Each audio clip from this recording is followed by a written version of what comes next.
Mes parents l'ont dit pendant le dessert, nous aimerions que ta sœur soit notre unique enfant.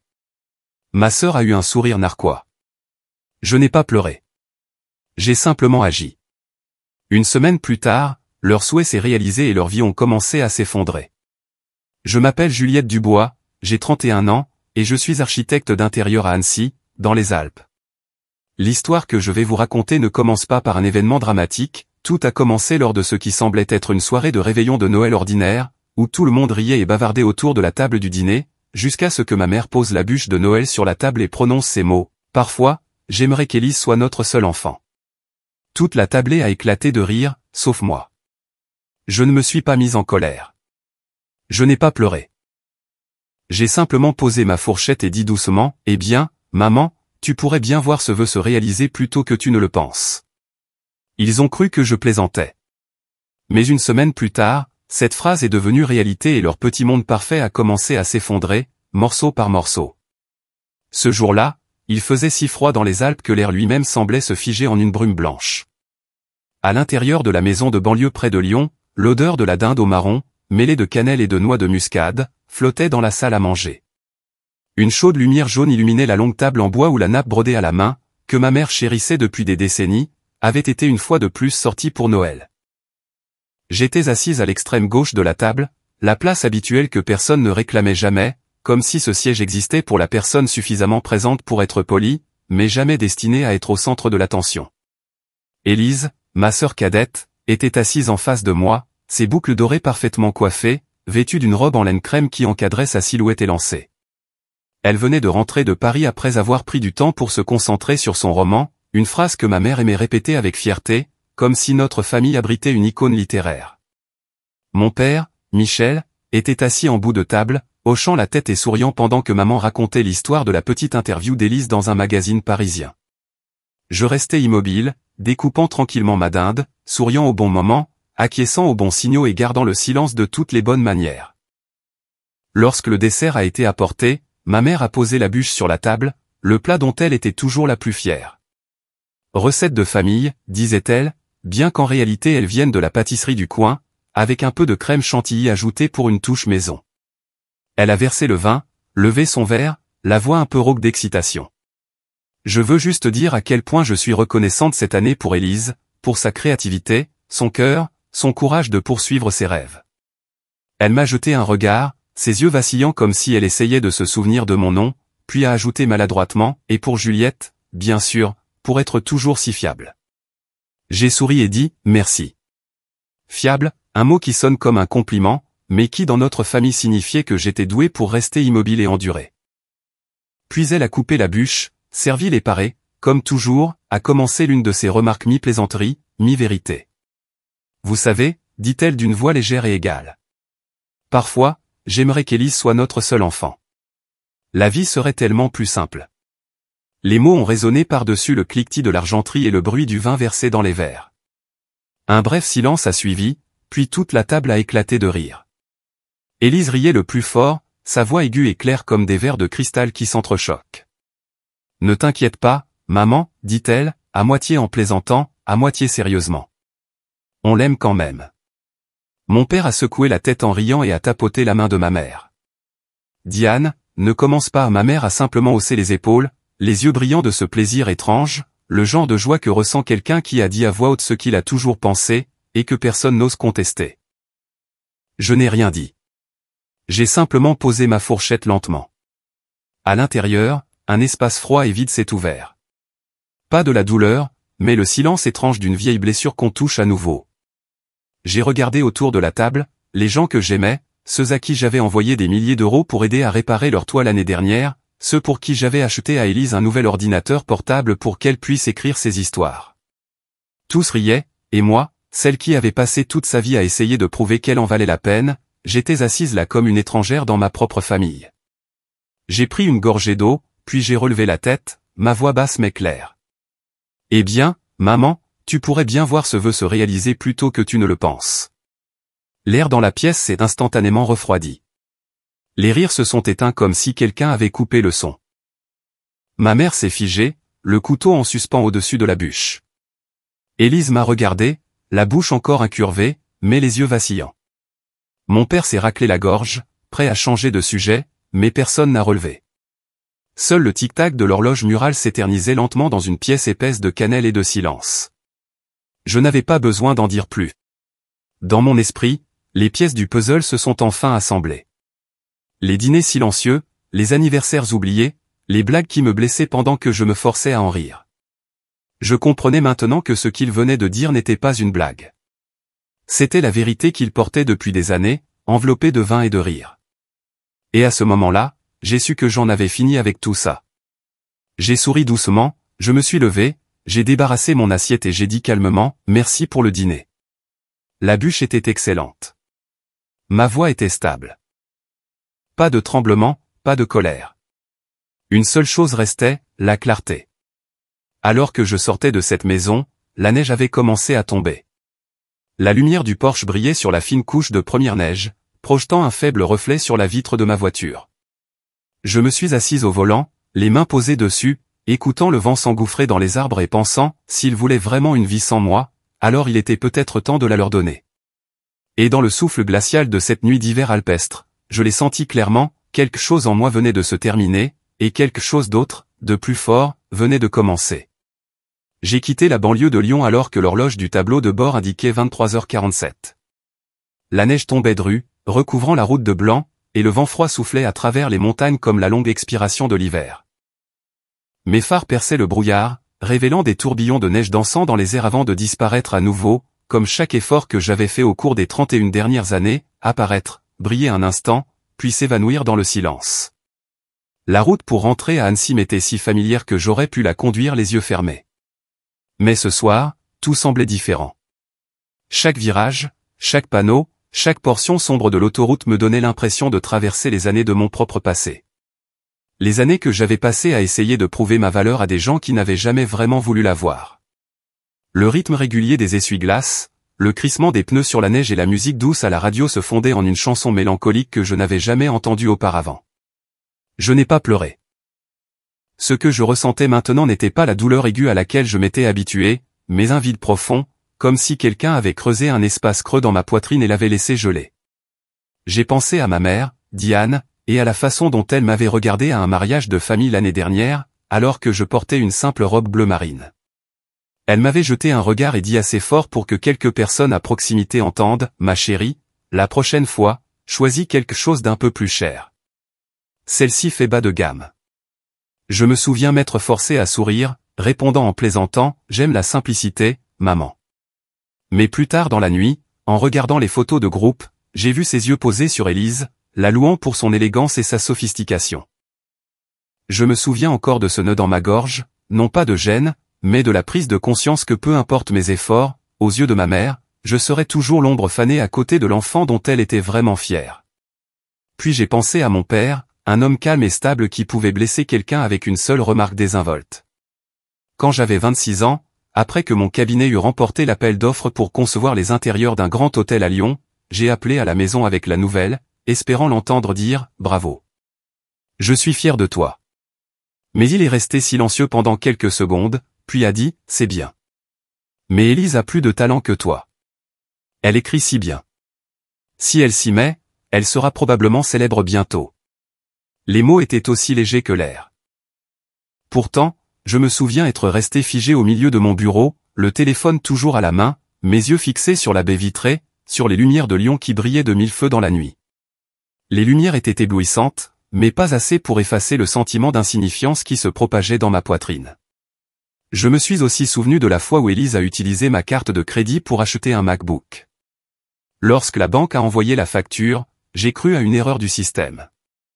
J'ai appelé pour demander et Élise a dit nonchalamment « Oh, tu as dû m'envoyer cette carte par erreur. » Désolé, je pensais que c'était la mienne. Je savais que c'était un mensonge, mais ma mère est intervenue immédiatement. « Laisse tomber, Juliette. Ta sœur ne le pensait pas. Elle a besoin d'un ordinateur pour écrire. » Alors, je suis resté silencieuse à nouveau, j'ai payé la facture moi-même et je me suis dit qu'un jour, il réaliserait que j'étais toujours celle qui tenait tout ensemble. Mais assise ici dans ma voiture au milieu de cette nuit de neige blanche, j'ai compris que ce jour ne viendrait jamais. J'avais passé toute ma vie à essayer de les rendre fiers alors qu'ils n'avaient jamais eu l'intention de l'être. Avant, je pensais être la victime d'une famille toxique. Mais ce soir, j'ai réalisé que j'étais aussi en faute, parce que j'avais choisi de rester. J'ai choisi le silence quand on m'insultait, choisi d'aider quand on profitait de moi, choisi de rester quand j'aurais dû partir. Je leur avais appris que j'endurerais toujours, que j'étais l'endroit où ils pouvaient décharger leur fardeau et s'en aller sans regarder en arrière. Je m'étais transformé en l'ombre dont ils avaient besoin. Et quand cette ombre est devenue trop obéissante, ils ont oublié qu'elle était aussi un être humain. J'ai allumé le chauffage, jeté un coup d'œil dans le rétroviseur et vu mon propre reflet, flou dans la lueur des lampadaires. Je reconnaissais à peine la femme qui me regardait. Un visage fatigué, des yeux vides, des lèvres serrées comme pour retenir une vie entière de mots non dits. Et puis j'ai ri. Un rire à la fois triste et étrangement léger. Parce qu'enfin, je comprenais. Ils avaient dit, nous aimerions qu'Élise soit notre seul enfant. Mais en vérité, cela n'avait plus d'importance. À partir de cet instant, je ferai de ce vœu une réalité. Ils voulaient une vie sans moi. Très bien, ils l'auraient. Alors que je m'engageais sur l'autoroute en direction d'Annecy, la neige tombait plus fort. Le ciel était d'un noir d'encre, la seule lumière étant une faible lueur de mes phares se reflétant sur la glace blanche. Lentement, j'ai parlé à voix haute, ma voix résonnant dans le petit habitacle de la voiture. S'ils veulent que je disparaisse, je disparaîtrai. Mais pas parce que j'ai perdu. Je me suis arrêté à une station-service et je suis sorti. L'air me cinglait la peau comme une lame. Penchant la tête en arrière, j'ai regardé la neige tomber et fondre sur mes mains, laissant de minuscules traînées d'eau. Pour la première fois de ma vie, j'ai ressenti la paix dans le froid. Je ne voulais plus rien prouver. Je ne voulais plus être la bonne fille, la sœur qui se sacrifie, la femme fiable. Je voulais juste être moi-même, même si cela signifiait tout abandonner. Je suis rentré à Annecy à travers cette nuit de neige blanche avec un état d'esprit complètement différent. Le lendemain matin, alors que le soleil se glissait par la fenêtre de mon appartement, je savais déjà ce que j'avais à faire. Fini de tourner en rond. Plus jamais. Juste cette fois. Je me suis assise à la table de la cuisine, me suis versé un café noir et j'ai regardé la vapeur s'élever de la tasse en céramique. Dans le doux bourdonnement du radiateur, j'ai ouvert mon ordinateur portable et j'ai commencé à taper chaque virement avec un calme glacial. Chaque clic de la souris était un coup de ciseau coupant le cordon qui m'avait lié à cette famille. D'abord, il y a eu le compte joint sur lequel je versais de l'argent chaque mois pour soutenir mes parents.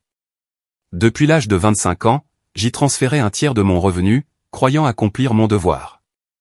Mais maintenant, en regardant les chiffres à l'écran, le montant n'était pas négligeable, assez pour qu'ils vivent confortablement s'ils le géraient sagement, j'ai ressenti une étrange tristesse. Pas du regret, mais la prise de conscience soudaine que pendant toutes ces années, je ne m'étais jamais demandé si j'avais même envie de le faire. J'ai retiré la totalité du solde sur mon compte personnel, cliqué sur « Confirmer » et annulé les virements automatiques. Une notification est apparue, virement effectué. J'ai inspiré profondément, sentant que je venais de fermer la première porte. Ensuite, il y a eu le prêt pour la réparation de la maison pour lequel je m'étais porté garante. L'année dernière, le vieux toit de mes parents avait gravement fui après une tempête. Leur code de crédit n'était pas assez élevé pour un prêt, alors j'avais signé pour qu'ils obtiennent l'approbation pour les réparations. J'ai ouvert mes emails, trouvé le contrat, puis j'ai appelé l'entreprise. Une voix de femme a répondu au téléphone. « Madame Dubois, vous voulez annuler la garantie ? Le versement final n'a pas encore été traité. » J'ai répondu calmement, « Oui, je ne suis plus responsable de ce prêt. À partir de maintenant, veuillez traiter directement avec les propriétaires. » Elle a hésité un instant, puis a confirmé. Quand j'ai raccroché, mon cœur battait la chamade, non pas de peur, mais avec le sentiment d'avoir desserré un autre nœud autour de mon cou. La même chose pour la voiture de ma mère. L'année dernière, elle avait dit que son ancienne avait un mauvais moteur et n'était plus sûre. Je lui avais acheté un nouveau SUV Peugeot, l'avais mis à mon nom et le lui avais prêté pour qu'elle puisse utiliser mon assurance et payer des primes moins élevées. Maintenant, j'ai rédigé une lettre à la compagnie d'assurance pour me transférer la propriété légale et demander l'annulation de l'ancienne police à la fin du mois. J'ai écrit la lettre avec soin, sans un seul mot de reproche, juste un langage juridique froid. Chaque mot était une affirmation, à partir d'aujourd'hui, je reprends ce qui m'appartient. Plus de prêts inconditionnels. Je n'ai pas fait tout cela en un seul jour. Chaque matin au réveil, je desserrais un maillon de plus de la chaîne. J'ai vidé mon ancien appartement à Annecy, où j'avais vécu pendant 6 ans. Morceau par morceau, souvenir par souvenir. Je l'ai mis en vente, remboursé le prêt bancaire et utilisé ce qui restait pour chercher un endroit entièrement nouveau. Chamonix est apparu sur mon écran d'ordinateur alors que je faisais défiler les annonces, une petite ville nichée au cœur des montagnes des Alpes, à près de 2 heures de route de Lyon. Les photos montraient la neige recouvrant des chalets en bois, des routes étroites menant aux crêtes, la lumière du soleil se déversant à travers les sapins, tout cela comme une invitation. Là-bas, personne ne saurait qui j'étais. Personne ne me connaîtrait comme la sœur d'Élise. Je pourrais simplement être Juliette, une personne sans fardeau, sans étiquette. J'ai loué un petit chalet en bois à flanc de colline, surplombant la vallée. L'intérieur était simple mais chaleureux, mur en pin, grande fenêtre, une petite cuisine, une cheminée en pierre.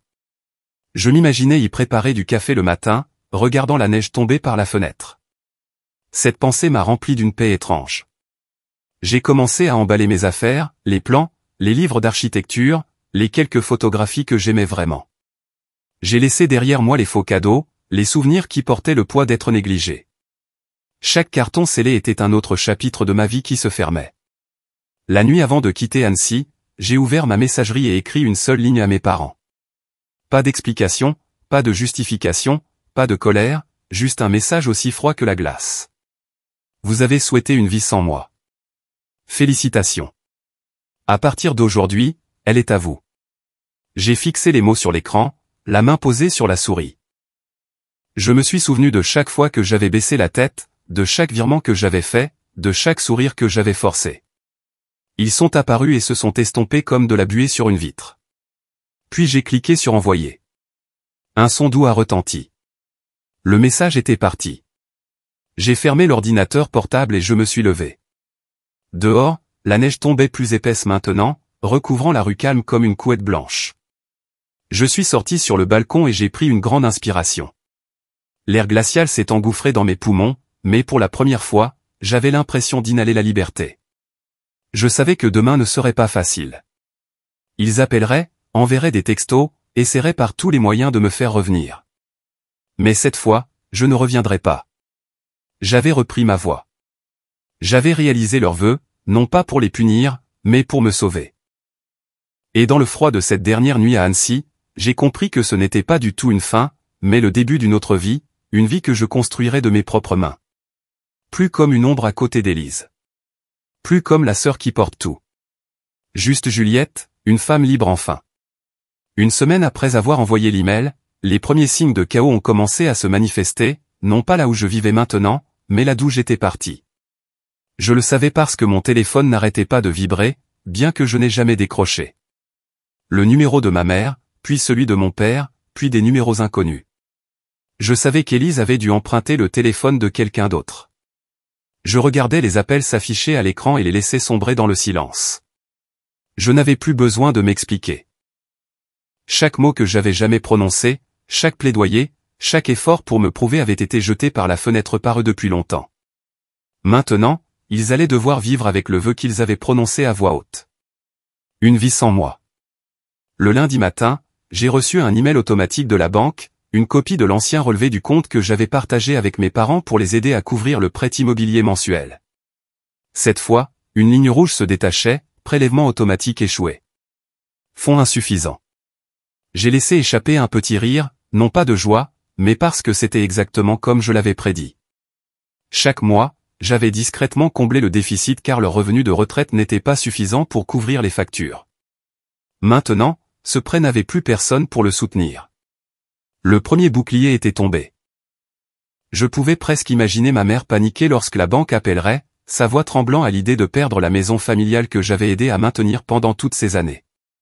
3 jours plus tard, un autre email est arrivé, cette fois de la compagnie d'assurance. Comme j'avais annulé la police, le SUV Peugeot que ma mère conduisait n'était plus légalement assuré. J'imaginais qu'elle continuait à conduire comme d'habitude jusqu'à ce qu'un après-midi froid, un gendarme l'arrête pour un contrôle de routine.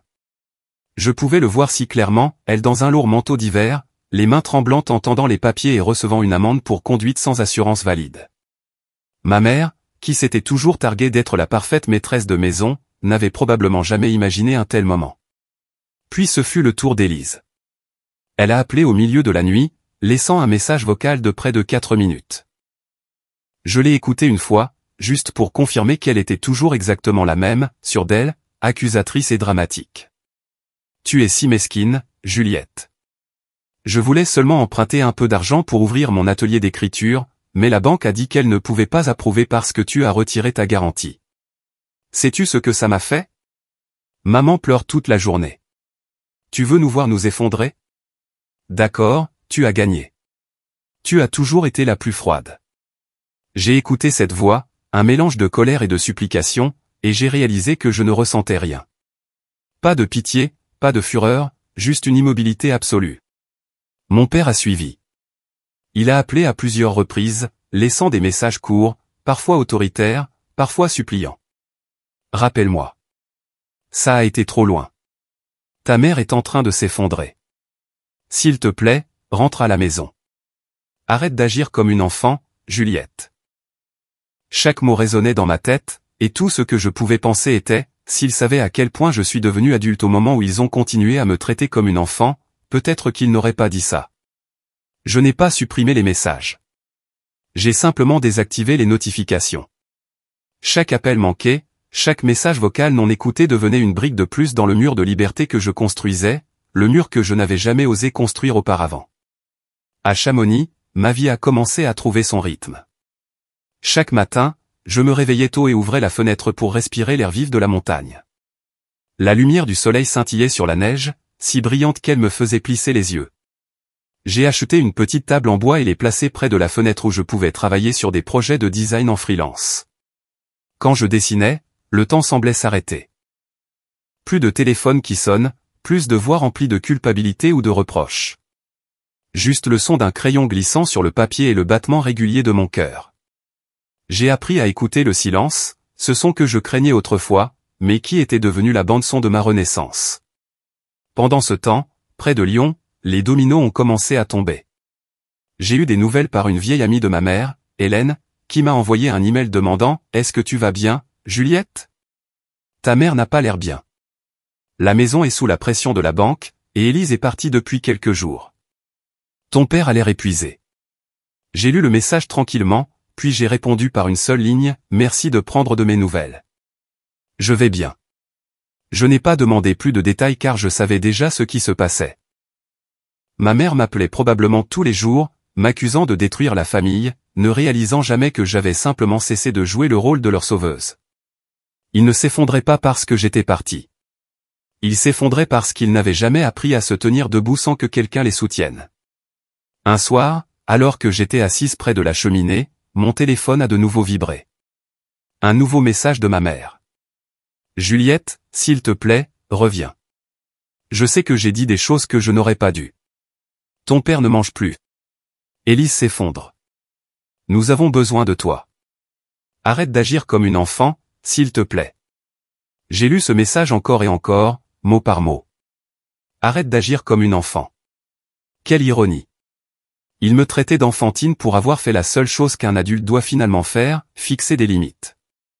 Je n'ai pas répondu. J'ai éteint mon téléphone, l'ai posé sur la table et je suis sorti sur la terrasse.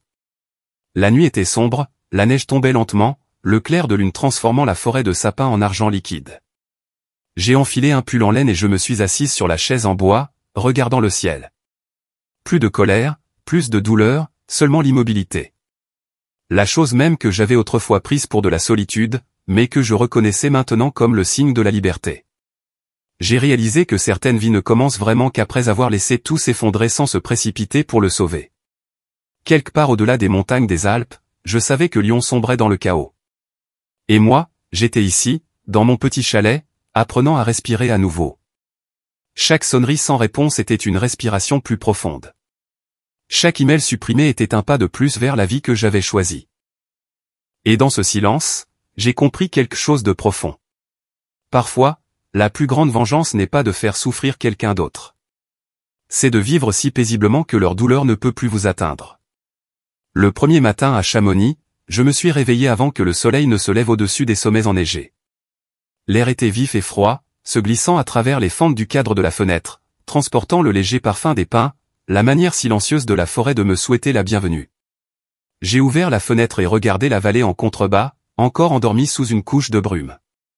J'entendais le tapotement régulier d'un pic vert sur un vieil arbré, quelque part au loin, le faible vrombissement d'une motoneige traçant une fine ligne sur le sol gelé. Mon chalet était petit, mais tout y semblait parfait. Une table en bois près de la fenêtre, une étagère basse soutenue par 2 pierres plates, une petite cuisine qui restait chaude grâce à la cheminée en pierre, et un tapis tissé à la main que j'avais trouvé dans une brocante en ville. Je me suis préparé une tasse de café, l'arôme riche montant dans l'air, et j'ai soudain ressenti quelque chose d'inhabituel, être dans un endroit où personne ne connaissait mon passé, où personne ne s'attendait à ce que je les sauve, où ma valeur n'était pas mesurée par l'argent que j'envoyais. J'ai tiré une chaise et ouvert mon ordinateur portable. L'écran s'est allumé sur mon emploi du temps d'enseignement, 3 cours d'atelier de base pour des étudiants en première année d'architecture d'une école de Lyon, et un atelier privé que je venais de lancer sur une plateforme en ligne. Je les ai salués d'un bonjour calme et les ai guidés dans le dessin de forme à la main avant de passer aux outils numériques, leur rappelant de trouver la lumière naturelle dans leur chambre avant d'allumer les lampes, car la vraie lumière vous en apprendra plus sur l'espace que n'importe quel manuel.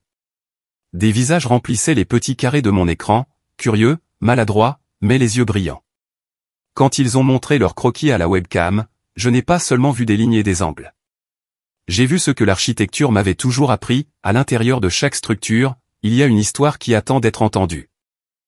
Pendant ma pause déjeuner, je me suis tourné vers les anciennes ébauches de design que j'avais autrefois fourrées au fond d'un tiroir, des croquis que j'avais abandonnés avec des excuses comme pas le temps ou pas de budget, alors qu'en vérité, je n'avais tout simplement pas été assez courageuse pour prendre du temps pour moi. J'ai étalé le papier sur la table, taillé la pointe de mon crayon 2B et dessiné la ligne d'horizon d'une maison de plein pied s'ouvrant sur une colline en pente. J'ai ajouté un faisceau de lumière provenant d'un puits de lumière dans la cuisine, imaginant la chaleur du soleil de l'après-midi se déversant sur la table à manger, un espace libre de mots qui font que quiconque se sent diminué. À chaque ligne que je traçais, ma respiration devenait plus légère, comme si le crayon lui-même creusait un passage caché dans une poitrine qui n'avait pas pris une profonde inspiration depuis des années. Le crépuscule arrivait vite dans les montagnes. En sortant pour jeter les poubelles, j'ai remarqué que le chalet voisin s'animait d'une lueur jaune et chaude. La porte était entr'ouverte, et un homme aux cheveux bruns en désordre et portant une épaisse doudoune reculait prudemment, serrant un énorme trépied contre sa poitrine, un sac à dos pour appareil photo bombé dans son dos. Il a trébuché et a failli tomber dans les escaliers. J'ai ri doucement, m'avançant juste à temps pour attraper le bord du trépied avant qu'il ne heurte la terrasse. Merci, a-t-il expiré, les joues rougies par le froid, sa voix profonde et stable. Je suis Eric. Je viens de louer cet endroit pour le mois. Je suis ici pour photographier le massif du Mont Blanc en hiver. Je me suis présenté, faisant un geste vers la forêt de pins, bredouillant quelques mots sur la falaise au bout du sentier où la vue sur le coucher de soleil était spectaculaire. Il a souri. Je chasse la lumière bleue avant qu'elle ne disparaisse. C'est drôle, je pensais que la neige n'avait qu'une seule couleur. Il s'avère que c'est toute une palette si on reste immobile assez longtemps pour la voir. Cette phrase a attiré mon attention. Quelqu'un prêt à rester immobile assez longtemps. Ce n'était pas quelque chose qu'on entendait souvent dans un monde accro à la précipitation. Dans les jours qui ont suivi, nous avons échangé de simples salutations sur la terrasse. Il partait toujours tôt, rentrait tard. Un trépied en bandoulière tandis que je restais empêtré dans les plans de cours et les dessins à moitié finis. Le mercredi soir, alors que le vent sifflait dans les gouttières comme une flûte et que le courant a été coupé dans la région, j'étais en train de nourrir le feu de bûche quand j'ai entendu un léger coup à la porte. Eric se tenait sur le seuil, tenant une bouilloire d'eau bouillante et un sachet de cacao. Le courant est coupé chez moi aussi, dit-il avec un sourire. J'ai un réchaud de camping. J'ai pensé que tu voudrais une boisson chaude. Nous nous sommes assis près de la cheminée, les flammes dansant contre la pierre, l'odeur de chocolat riche dans l'air, et la conversation a trouvé son propre rythme. Eric m'a dit qu'il était né en Provence, élevé par sa mère, et qu'il avait grandi avec un vieil appareil photo argentique qu'elle avait acheté dans un marché aux puces. Son père biologique, a-t-il dit, n'était rien de plus qu'un nom sur un acte de naissance. J'avais l'habitude de l'attendre à des points de rencontre vagues tout au long de mon enfance, a dit Eric, les yeux fixés sur le feu. Chaque fois qu'il ne se présentait pas, ma mère m'apprenait quelque chose, tu peux photographier une ombre qui s'étend aussi loin que tu veux, mais ne la confonds pas avec une personne réelle. Je suis resté silencieuse un long moment, sentant cette phrase déverrouiller un tiroir caché en moi. Puis, comme attiré par une douce force, j'ai commencé à lui parler de Lyon, de la longue table à manger, de la bûche de Noël achetée en magasin à laquelle ma mère donnait une touche d'âme, et des mots, nous aimerions qu'Élise soit notre seul enfant. Je n'ai pas dramatisé ni rien retenu. J'ai parlé comme quelqu'un qui poserait des pierres avec soin, une par une, pour reconstruire un chemin autrefois perdu. Éric n'a pas interrompu. Il a seulement hoché la tête, posant de courtes questions juste assez pour me faire savoir que j'étais vraiment écouté. Où était ton corps à ce moment-là? Combien de temps as-tu continué à essayer? T'es-tu pardonné d'être resté? J'ai répondu à chacune, disant à voix haute pour la première fois des choses que je n'avais jamais pensé que lors de longs trajets nocturnes dans la neige. Quand j'ai fini, la chaleur sur mon visage a semblé s'estomper, remplacée par une étrange légèreté, comme si la pente que j'avais gravie toute ma vie s'était soudainement adoucie. J'ai regardé autour du chalet. Rien n'avait changé. Le feu brûlait toujours. Les tasses de chocolat fumaient encore. Pourtant, d'une manière ou d'une autre, l'air semblait plus vaste d'un demi-souffle. Dans les jours qui ont suivi, Éric m'a invité à de courtes promenades à l'orée de la forêt.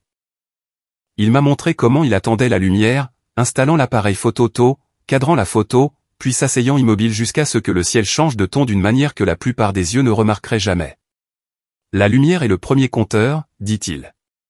La photographie, c'est juste choisir ou mettre l'histoire en pause et en garder un morceau pour soi. J'ai ri et dit que l'architecture était la même chose. Je ne faisais qu'arranger les lettres pour que la lumière puisse passer. Nous avons marché en silence pendant un long moment, écoutant la neige tomber sans bruit et le tapotement d'un oiseau quelque part dans les arbres, comme la ponctuation dans une phrase silencieuse. Avec lui, je n'avais pas besoin de combler le silence pour mettre quelqu'un à l'aise. Le silence était autorisé à être simplement le silence. Un soir, alors que la lumière déclinait, Éric m'a invité dans son chalet pour voir les photos qu'il venait de développer.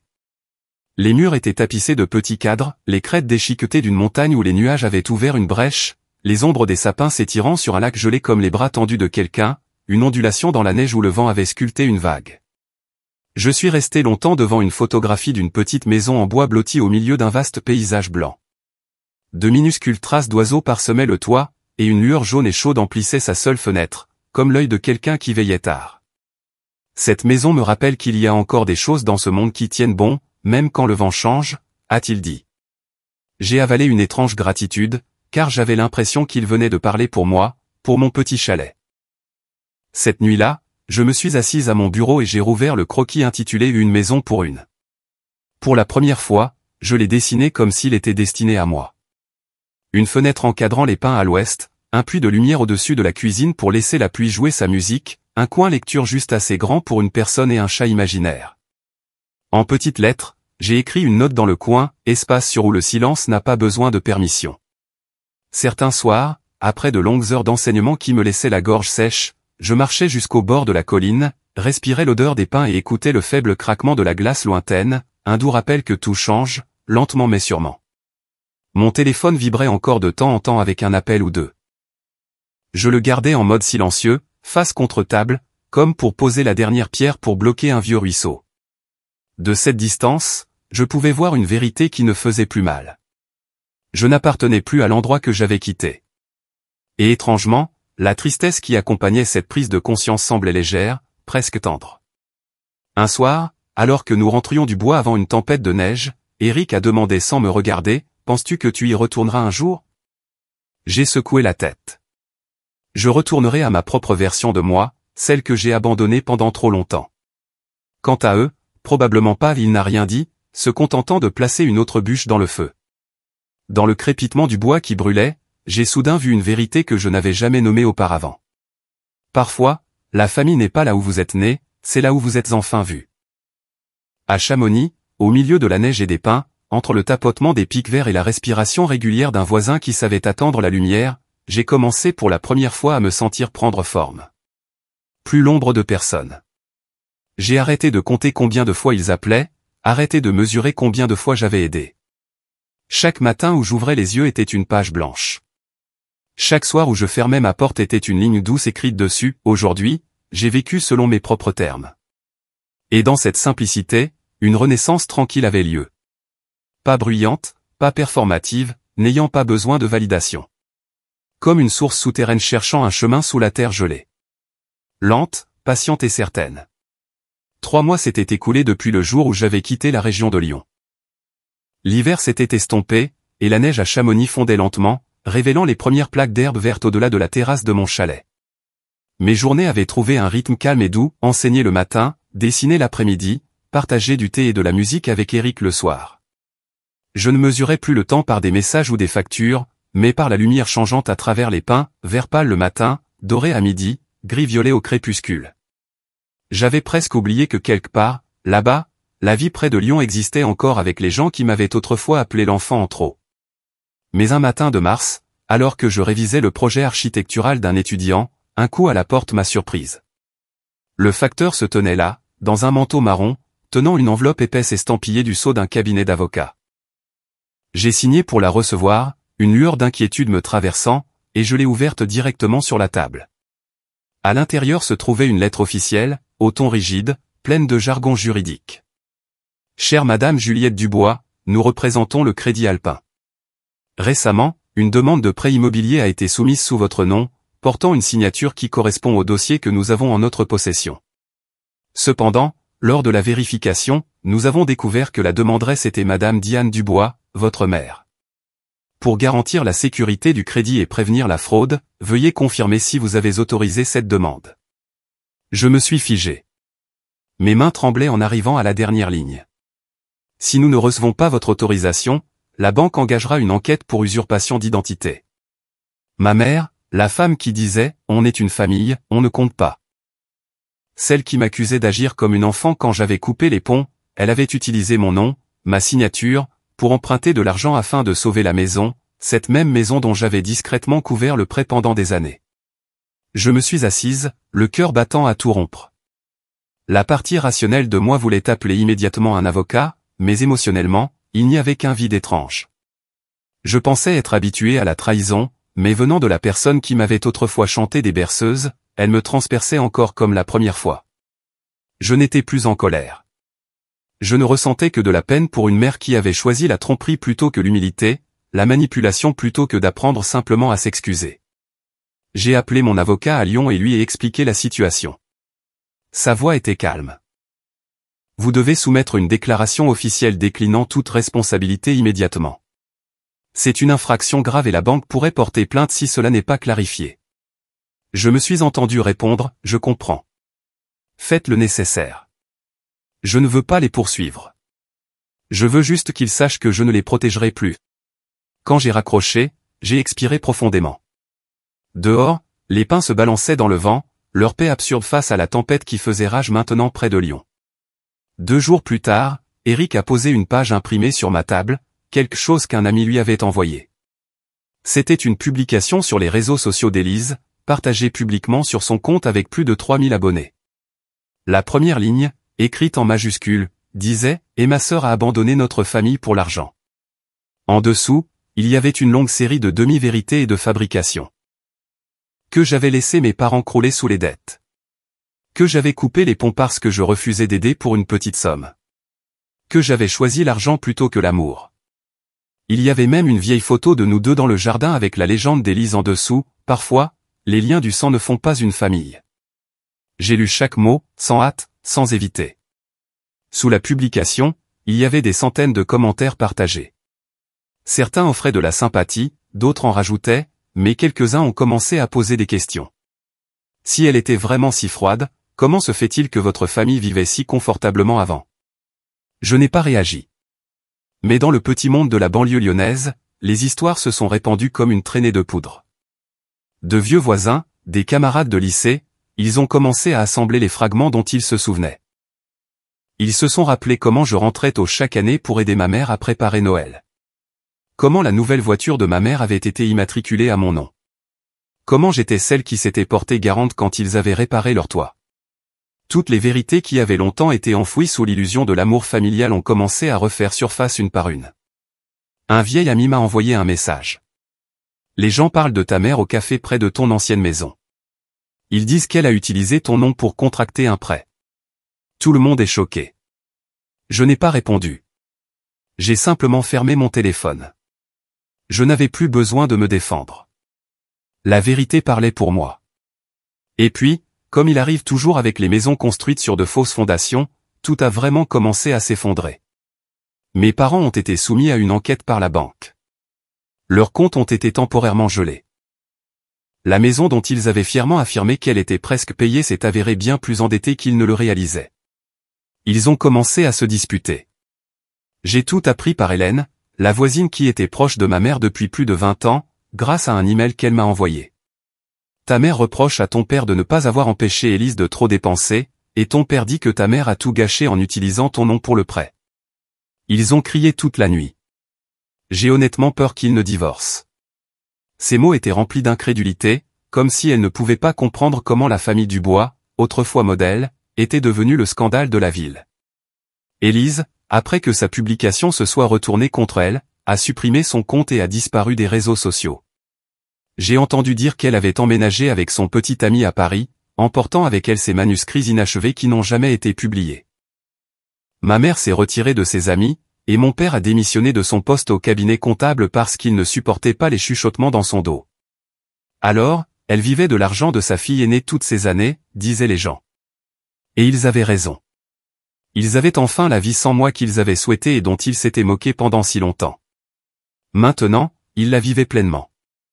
Une vie sans celle qui payait les factures, sans celle qui portait la responsabilité, sans les mains qui avaient tout maintenu sous le nom de devoir.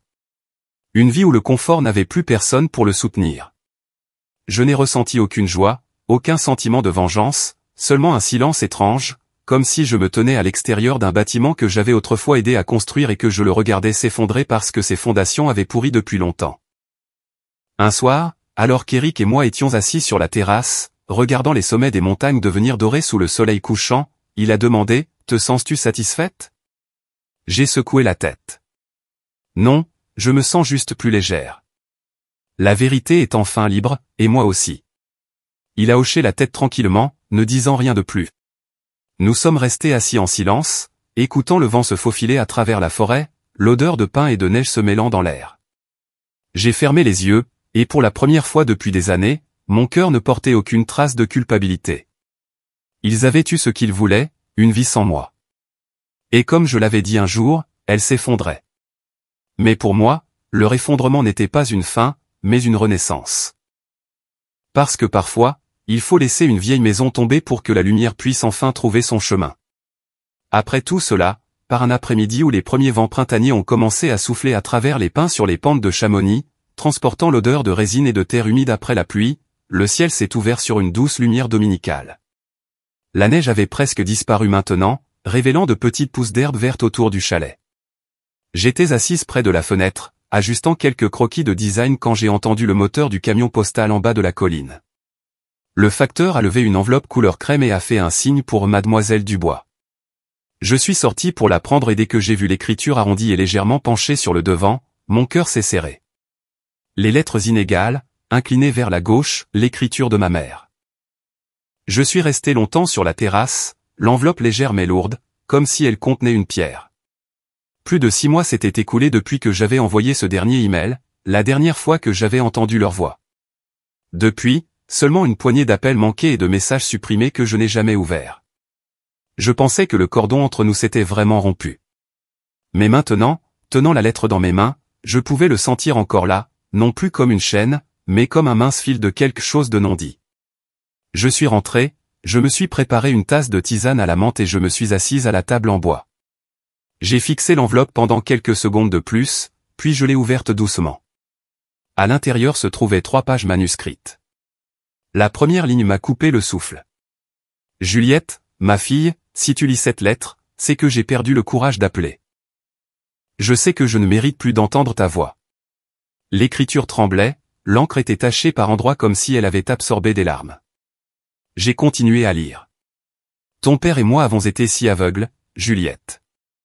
Nous pensions que l'amour signifiait le contrôle, que la critique te rendrait meilleur, alors qu'en vérité, ce n'était que de l'égoïsme déguisé en sollicitude. J'ai toujours été fier d'Élise parce qu'elle était faible et avait besoin d'être protégée. Et j'ai oublié que toi aussi, tu avais besoin d'amour, peu importe à quel point tu semblais forte. Je t'ai appris à endurer au lieu d'être comprise. Et quand tu as disparu, cette maison est devenue si vide. J'ai enfin réalisé que la seule personne qui avait jamais vraiment tout maintenu, c'était toi. J'ai arrêté de lire et j'ai regardé par la fenêtre. La lumière du soleil filtrait à travers les branches de pin, dispersant des motifs chatoyants sur la table. J'ai fermé les yeux et inspiré profondément. La forêt était aussi calme que jamais, seul mon cœur battait à un rythme lent et lourd. Puis je suis passé à la page suivante. Ton père n'est plus le même depuis que la banque est intervenue. Il ne quitte presque plus la maison. Le médecin dit que c'est une dépression. Il parle à peine maintenant. Il s'assoit juste sur la terrasse, fixant la route où tu avais l'habitude de rentrer pour les fêtes. Élise a emménagé dans un petit appartement en ville, sans emploi et disant qu'elle va réécrire sa vie. Je ne blâme plus personne. Je n'ai même plus la force de discuter. J'ai vendu la maison. Ils sont venus et ont enlevé les rideaux que tu avais cousus à l'université. J'ai gardé quelques petites choses. Le bol que tu as cassé m'est recollé, la photo de nous tous dans le verger, et le dessin de ta maison en bois. Maintenant, en y repensant, je comprends. Tu ne dessinais pas seulement des murs. Tu dessinais le rêve d'un endroit où tu pourrais être toi-même. Ici, l'écriture a commencé à s'incliner et à vaciller. Je pouvais imaginer ma mère assise à la vieille table de la salle à manger, la lampe jaune éclairant son visage fatigué, sa main tremblant autour du stylo. J'ai lu lentement, craignant que le moindre son ne brise ce moment fragile. Je suis désolé, Juliette. Il n'y a pas assez de mots pour effacer les années où je t'ai rendu invisible. Mais j'espère que si un jour tu lis cette lettre, tu sauras que je le vois enfin. Même s'il est tard, je veux quand même dire ce que j'aurais dû dire il y a longtemps. Je suis fier de toi. Pas parce que tu envoyais de l'argent, pas parce que tu avais du succès, mais parce que tu as osé vivre fidèle à toi-même. J'aimerais que tu puisses me pardonner, mais si tu ne peux pas, je comprends. Sache juste que je porterai ce regret pour le reste de ma vie. La dernière page ne contenait qu'une seule petite ligne, les lettres se rétrécissant comme si elles étaient chuchotées, « Sois heureuse, Juliette. Je t'aime. » J'ai posé le papier sur la table et j'ai fixé l'espace silencieux devant moi. La tisane avait refroidi, le léger parfum de menthe flottant dans l'air. Je n'ai pas pleuré. Étrangement, les larmes ne savaient plus comment trouver leur chemin. Il n'y avait qu'une immobilité profonde, comme le fond d'un lac de montagne. J'ai pensé à cette femme, celle qui avait passé des années à exiger que je devienne la version parfaite de son rêve, puis qui avait passé le reste de sa vie à réaliser que tout ce dont sa fille avait jamais eu besoin, c'était d'être aimée telle qu'elle était. Je ne lui en voulais plus. En vérité, je ressentais de la compassion. Peut-être qu'à sa manière, elle aussi avait été une enfant qui avait grandi avec une compréhension déformée de l'amour et l'avait inconsciemment transmise à moi. J'ai plié la lettre, non pas avec la précision que j'utilisais pour les documents de travail, mais doucement, comme si c'était quelque chose de fragile qui pourrait se déchirer. Je n'avais pas l'intention de répondre, non pas par colère, mais parce que je savais que chaque mot qui devait être dit avait déjà été écrit, juste trop tard. J'ai sorti une petite boîte en bois où je gardais les choses que je ne pouvais pas jeter. Une photo de mes années d'université, le billet de la première exposition de design que j'avais payé avec mon propre argent. Et maintenant, cette lettre. Je l'ai placée à l'intérieur, j'ai fermé le couvercle et je l'ai rangé dans le tiroir. Pas verrouillé, juste hors de vue. Cet après-midi-là, quand je suis sorti sur la terrasse, le vent avait tourné. Eric était dehors, photographiant le ciel. La dernière lumière du jour se déversait sur la neige comme du miel dilué. Il a levé les yeux et a demandé doucement, « Des nouvelles de Lyon ?» J'ai hoché la tête avec un petit sourire. Juste une lettre. Il n'a pas posé plus de questions, se contentant de tourner son appareil photo vers le soleil couchant. J'ai suivi son objectif, regardant l'orbe lumineux s'estomper et se fondre dans des nuages violets. À ce moment-là, j'ai compris que je venais de fermer un chapitre, non pas avec colère, mais avec grâce. Le printemps arrive tard à Chamonix. La neige s'accroche encore aux pentes des montagnes tandis que la vallée en contrebas commence à verdir. Chaque matin, la lumière du soleil filtre à travers les pins, scintillant sur la rosée comme des cristaux. J'ai commencé un nouveau rituel, me réveiller tôt, préparer du café, ouvrir la fenêtre et observer comment la lumière change de couleur sur les murs en bois. Parfois, je pense que si quelqu'un m'avait dit que le bonheur pouvait être aussi simple, peut-être n'aurais-je pas eu besoin d'endurer autant de douleurs. Mais je réalise alors que ce sont les fissures qui laissent entrer la lumière. Eric passait souvent tôt le matin, transportant une boîte à outils en bois et des croquis qu'il avait capturés avec son appareil photo. Je veux t'aider à reconstruire cette maison, a-t-il dit un jour, alors que la dernière neige commençait à fondre. En utilisant du vrai bois de pin, celui que la lumière du soleil peut traverser le matin. J'ai ri, pensant qu'il plaisantait. Mais il m'a regardé sérieusement. Cette maison mérite d'être un lieu de renaissance. Pas seulement pour toi, mais pour quiconque a déjà eu besoin d'un espace pour recommencer. J'ai été silencieuse un moment, puis j'ai hoché la tête. Ainsi, dès les premiers jours d'avril, nous avons commencé à reconstruire le petit chalet, non pas pour le changer complètement, mais pour le laisser devenir une version plus mature de lui-même.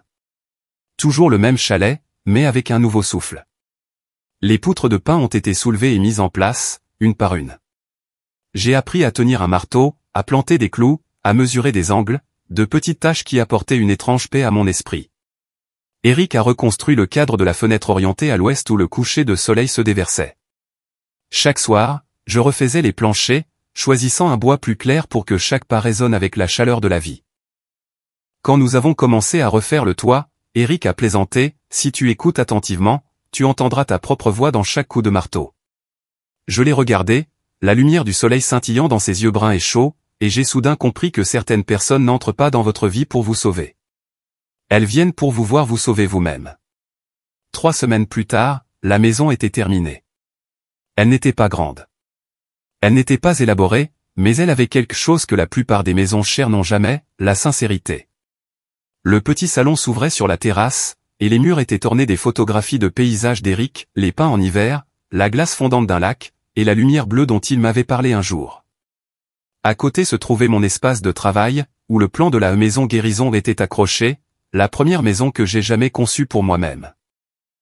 Ensemble, nous avons décidé d'ouvrir un petit studio. Il s'occuperait de la photographie et des médias, et je prendrais en charge le design et l'enseignement. Nous l'avons appelé Illuminatelier, l'atelier de la lumière. Au début, seuls quelques touristes curieux entraient. Mais bientôt, des gens en quête d'un endroit pour apaiser leur cœur ont commencé à arriver.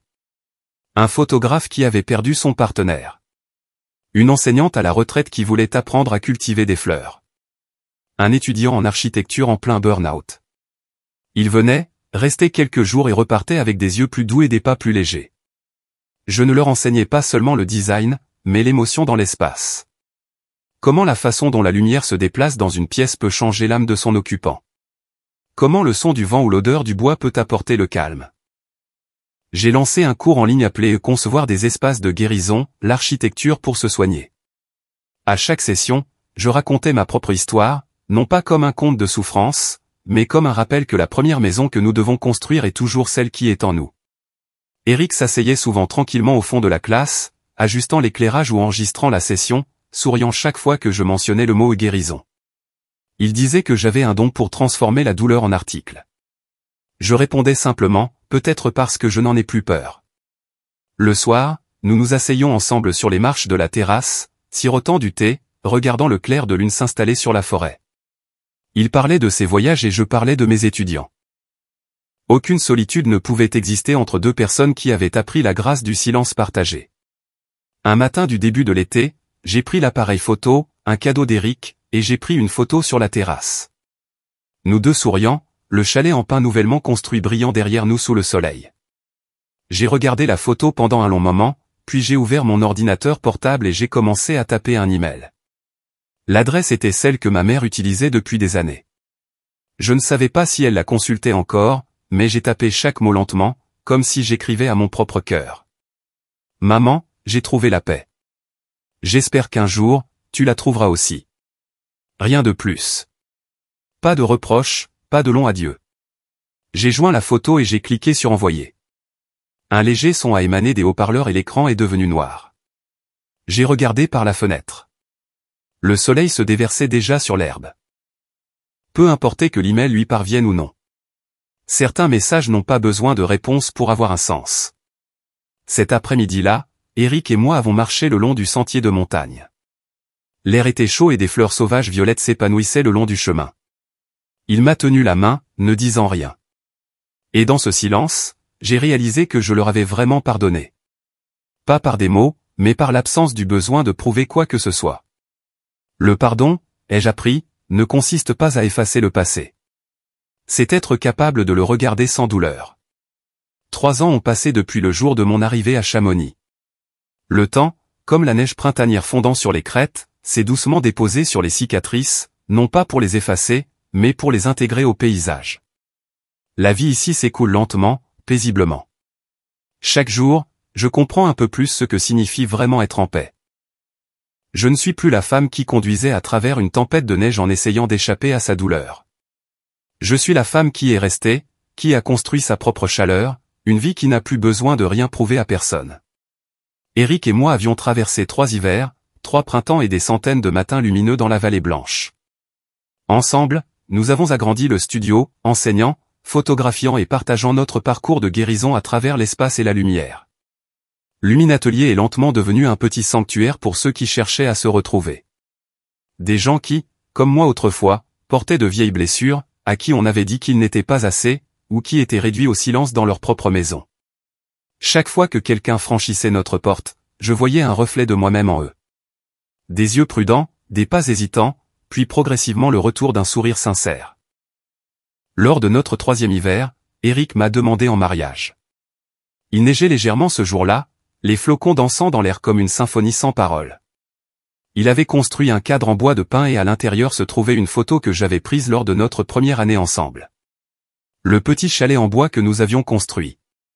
La lumière du soleil entrant par la porte. Moi, debout, souriante, tenant une tasse de café. Sous la photo, il avait écrit « Épouse-moi ». Continuons à construire ensemble. J'ai ri à travers les larmes avant même de réaliser qu'elles étaient tombées. Je n'ai pas eu besoin de réfléchir. J'ai simplement hoché la tête. Le mariage a eu lieu fin mars sur la colline enneigée derrière notre studio, où le coucher de soleil baignait la vallée d'or. Amis, étudiants et anciens invités de Luminatelier sont venus, apportant des fleurs sauvages, des bougies et de doux vœux.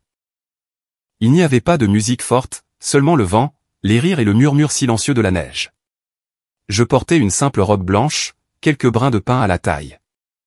Eric portait un costume gris, tenant un bouquet de fleurs sauvages qu'il avait cueilli ce matin-là. Quand je suis sorti, la foule s'est tue, non pas à cause de la robe, mais à cause de l'atmosphère. C'était chaleureux, serein, comme si le monde entier souriait avec nous. Élise n'est pas venue. Je m'y attendais. Elle n'a pas répondu à l'invitation, se contentant de laisser un court message en ligne. Je te souhaite du bonheur, ma sœur. Nous ne sommes tout simplement pas faits pour être dans la même histoire. Je l'ai lu tranquillement, ne ressentant ni colère ni tristesse. Parfois, la distance est la forme d'amour la plus bienveillante entre 2 personnes qui se sont trop fait de mal. Maman a été différente. Une semaine avant le mariage, j'ai reçu un colis. À l'intérieur se trouvait une lettre, l'écriture toujours tremblante, toujours familière. Juliette, j'ai entendu dire que tu allais te marier. Je ne serai pas là. Peut-être que ma présence ne ferait que rendre les choses plus difficiles pour toi. Mais je veux que tu saches que je suis fier. Tu as trouvé quelque chose que je n'ai jamais su garder, la paix. Je te souhaite du bonheur. Et si tu le peux, s'il te plaît, pardonne-nous pour que je puisse enfin apaiser mon cœur. Je t'aime. J'ai lu la lettre dans le salon, le feu crépitant doucement à côté de moi. Eric se tenait à mes côtés, sa main posée doucement sur mon épaule. Je n'ai pas parlé. J'ai juste hoché la tête, plié la lettre avec soin et les placé dans la boîte en bois où je gardais toutes les choses qui avaient déjà trouvé leur conclusion. Le pardon n'a pas besoin de cérémonie. Parfois, une bénédiction silencieuse envoyée à distance suffit. Ce soir-là, Chamonix était d'une beauté à couper le souffle. Le ciel était d'un bleu pâle comme de la soie, la neige scintillant sous les derniers rayons du soleil. Les amis se sont rassemblés autour de nous en un large cercle. Eric m'a regardé, ses yeux calmes et stables. Quand l'officiant a demandé, « Vous, Juliette Dubois, consentez-vous à prendre cet homme pour époux ?» J'ai souri, ma voix tremblante mais forte. Avec tout ce que j'ai été et tout ce que j'ai appris, oui, je le veux. Après la cérémonie, quand tout le monde s'était dispersé, Eric et moi sommes restés sur la colline. J'ai regardé la vallée en contrebas, où la dernière lumière dorée chatoyait sur la neige. Le monde était si calme que cela ressemblait à un rêve. Je suis monté sur la petite estrade en bois où les microphones se trouvaient encore et j'ai regardé les visages rassemblés en dessous. Il y a quelque chose que j'ai appris, quelque chose que j'aurais aimé savoir plus tôt. Parfois, nous passons des années à essayer de gagner l'amour des mauvaises personnes. Nous essayons de nous intégrer dans des pièces qui n'ont jamais été construites pour nous. Jusqu'au jour où le silence nous apprend que vous n'avez pas à rester là où vous n'êtes pas vu. Vous pouvez partir. Vous pouvez recommencer. Et ce n'est pas un échec. C'est la liberté. Personne n'a parlé. Seul le bruit du vent et le léger crissement de la neige sous les pieds de quelqu'un. J'ai regardé autour de moi et j'ai croisé les regards de ceux qui se tenaient devant moi, brillants, larmoyants, silencieux. Certains ont baissé la tête, d'autres ont tenu la main des personnes à côté d'eux. Je savais que chacun d'eux portait sa propre blessure. Et peut-être, juste peut-être, à ce moment-là, ils ont vu une partie d'eux-mêmes dans mon histoire. Ensuite, j'ai pris le bouquet de la lavande mêlé à de petites fleurs blanches et j'ai marché vers la colline. La neige était douce et l'or pâle du coucher de soleil effleurait doucement mes épaules. Je me suis agenouillé et j'ai posé le bouquet sur la neige. Pour la fille qui pensait autrefois qu'elle n'était pas assez, ai-je chuchoté. Tu es rentré à la maison. Eric m'a entouré de ses bras, et ensemble, nous avons regardé le soleil disparaître derrière les montagnes. Le monde était si calme que je pouvais entendre mon propre cœur battre. Pas d'écho du passé, pas de fantôme de la maison de Lyon, seulement le présent, silencieux, léger et entièrement à moi. Plus tard dans la nuit, après le départ des invités et l'estompement de la musique, je suis sorti seul sur la terrasse. Le vent était doux et des flocons de neige dérivaient encore paresseusement du ciel. Au loin, les lumières des autres chalets scintillaient comme des étoiles basses. J'ai repensé à mon parcours, de la fille invisible à la femme assez forte pour choisir le silence, et enfin à celle qui a appris à sourire et à pardonner. La vie avait bouclé la boucle, se terminant au même endroit où je m'étais autrefois perdu. Un petit moineau s'est posé sur la balustrade, penchant la tête vers moi. J'ai souri. Peut-être que l'univers sait quand nous avons appris la leçon que nous devions apprendre. Je suis rentré à l'intérieur où Eric démontait les guirlandes lumineuses des fenêtres, leur lueur se reflétant doucement dans ses yeux. Je me suis approché derrière lui et j'ai enroulé mes bras autour de sa taille. Il s'est retourné et a demandé doucement, « À quoi penses-tu » J'ai souri. Qu'ils ont un jour souhaité avoir une fille parfaite. Il a haussé un sourcil, mi-curieux, mi-taquin. Et l'ont-ils eu? J'ai regardé par la fenêtre où le clair de lune touchait la neige d'un blanc pur et j'ai chuchoté, ils ont souhaité avoir une seule fille. Et à la fin, ils l'ont eue. Celle qui a finalement appris à s'aimer. J'ai appuyé ma tête sur son épaule, les yeux fermés. Dehors, le vent soufflait doucement à travers les pins, transportant le léger parfum de neige et de lavande. À l'intérieur, le feu crépitait tranquillement, sa lumière vacillant contre les murs comme des souvenirs se dissolvant dans la paix. Je n'avais plus besoin de fermer le passé. Il s'était déjà refermé de lui-même, scellé doucement par mon propre calme. Et dans cette immobilité entre la neige et la lumière déclinante, j'ai enfin compris que l'amour n'est pas quelque chose que nous trouvons chez les autres. C'est quelque chose que nous construisons en nous-mêmes. Et quand nous le trouvons, même dans un petit chalet dans les montagnes, nous avons déjà tout trouvé.